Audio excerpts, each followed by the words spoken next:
जो कुछ सिग्नल्स हमको अभी मिलते हैं कि ये और एस्केलेशन होगा। जब तक जस्टिन ट्रूडो उधर प्राइम मिनिस्टर है ठीक होगा नहीं है। जस्टिन ट्रूडो का पॉपुलैरिटी ऊपर जाता नहीं है, नीचे जा रही है।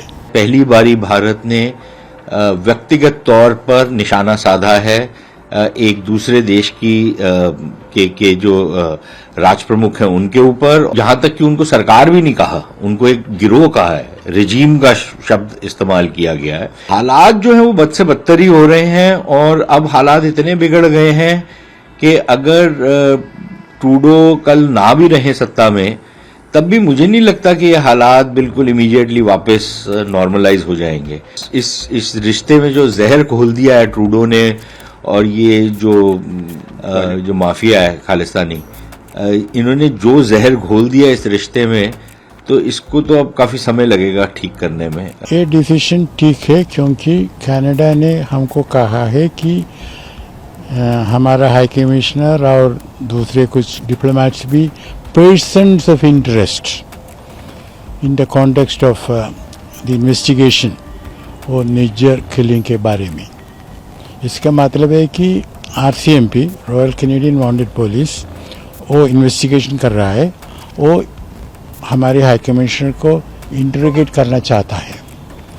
ये ठीक नहीं है, इसलिए हमने ये निश्चय लिया उनको रिकॉल करने के लिए। लेकिन वो कनाडा ने कहा है कि हाई कमिश्नर और दूसरे डिप्लोमेट्स भी, उसका मतलब है कि हाई कमिश्नर के बिना दूसरे डिप्लोमेट्स को भी इंटरोगेट करना वो चाहते हैं, है ना।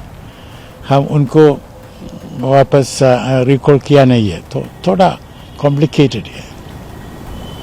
सर, इससे आप किस तरह से देख रहे हैं भविष्य में भारत और कनाडा के संबंध में कितना बदलाव आएगा और क्या ये चीज़ें ठीक हो पाएंगी? आप क्या कहना चाहेंगे? मेरा होप है, मेरा प्रार्थना है कि दोनों गवर्नमेंट इस बारे में सोच के बाद डीएस्केलेट करने के लिए कोशिश करेंगे, लेकिन मैं सोचता नहीं हूँ कि वो करेगा। जो कुछ सिग्नल्स हमको अभी मिलते हैं कि ये और एस्केलेशन होगा और जब तक जस्टिन ट्रूडो उधर प्राइम मिनिस्टर है ठीक होगा नहीं है। और कनाडा में इलेक्शन आने वाला साल में है, 2025 ऑटम में है। बेशक एडवांस कर सकता है और जस्टिन ट्रूडो का पॉपुलैरिटी ऊपर जाता नहीं है, नीचे जा रही है ना। इकोनॉमी भी बहुत डिफ़िकल्टीज है, तो बेशक नेक्स्ट इलेक्शन में जस्टिन ट्रूडो जीतेगा नहीं, तो नया गवर्नमेंट हो जाएगा, तो हमारा रिलेशंस थोड़ा बेटर होगा। लेकिन मेरा प्रार्थना ये है कि हम उतना तक मत वेट करना है। अभी बेखुद एस्केलेशन हुआ है, कोशिश करना है वो नीचे, लेकिन मैं कुछ सिग्नल देखते नहीं है। जिनके बारे में कैनेडियंस ने ये बोला था कि भाई इन लोगों के खिलाफ तफ्तीश हम कर सकते हैं। देखिए, जैसे ही आप किसी राजनयिक के बारे में ये कहेंगे उसको हम किसी ना किसी जुर्म में तफ्तीश में लेकर के आएंगे, तो फिर उसका उस देश में रहना बिल्कुल बेमानी हो जाता है, वो वहां पर फंक्शन ही नहीं कर सकता।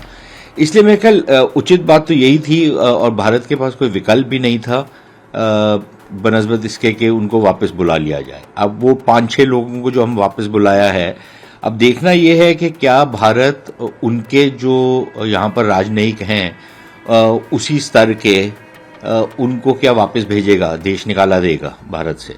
तो पहली चीज तो ये देखने वाली होगी। ये जो बातें होती हैं कि जी हमने एक वक्तव्य जारी कर दिया है और वक्तव्य में हमने ये बोल दिया कि हम भी कुछ करेंगे, कर सकते हैं वगैरह वगैरह, वो अपनी जगह बातें ठीक है, लेकिन जब तक कुछ करते नहीं है तब तक हमको मालूम नहीं होगा कि हमने कोई कड़ी कार्रवाई की है।